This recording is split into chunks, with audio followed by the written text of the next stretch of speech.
peer pressure, pressure from my peers, peer pressure, pressure in my ears like on a plane. I go like that to burst the pressure in my ears that's from my peer pressure. I don't have peer pressure anymore. I don't think. It's probably because I'm in my 40s now. I'm a family man.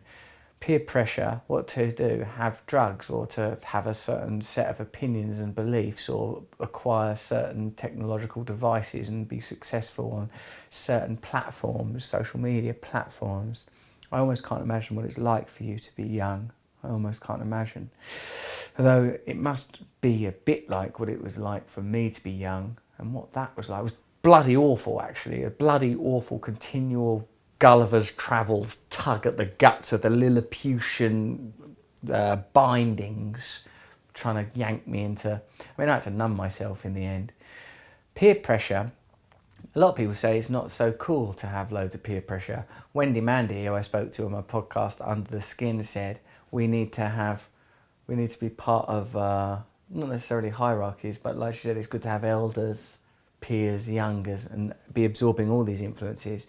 That peer groups can go off into like lost boy, wild female tribes and go all nutty and harm themselves and one another. I suppose that image of the gang, and if you're living in a city that's got some crime epidemic, whether it's real or being reported more, or there's so much variation with those things, isn't there? Like, it's often attributed to sort of rootless, mentorless young people.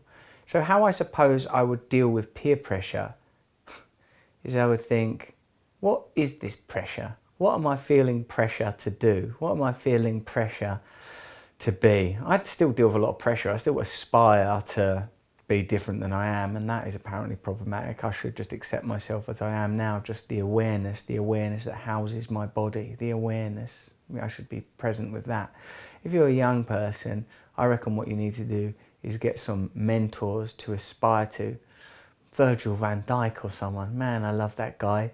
I just look at he's got the face he deserves, sort of like immaculate and beautiful, never nervous before football matches, but he was crying after the Champions League final win. Who wouldn't? Have heroes, have mentors, and think, this is not always going to be my life, some accident of geography, some gang I've got caught up in, some crew that I'm caught up in temporarily.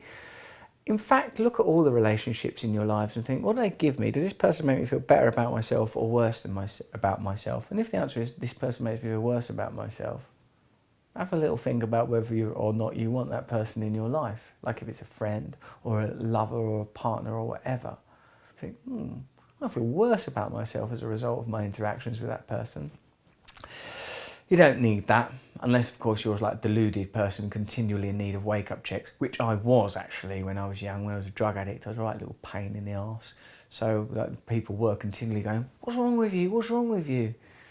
I had to wake up out of that particular illusion. We're always waking up out of illusions. I would say this though, if it's like, this is a video about peer pressure, if you feel like you're being pulled off by the sort of magnetism of negative group activity, and God knows what is a nation but some sort of crazy belief these days, question it and look at what you actually see your life as being like, and don't be so quick to say it's not possible, because all sorts of impossible things occur. Impossible, unlikely things occur.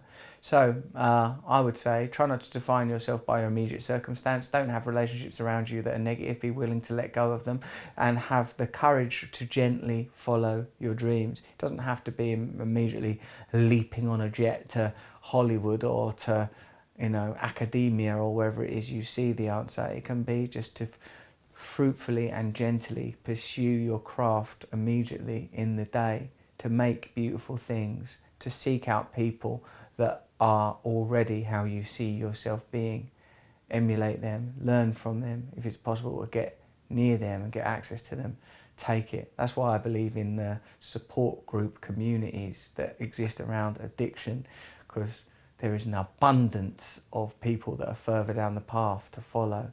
So you might want to consider that as well. Don't be pressured by peers, look for mentors.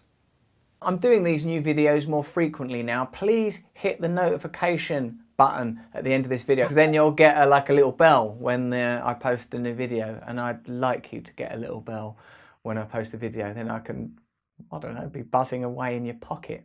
Sounds like I'd be like a little pocket mosquito. Anyway, subscribe, click the bell, because I want more people to watch the YouTube videos.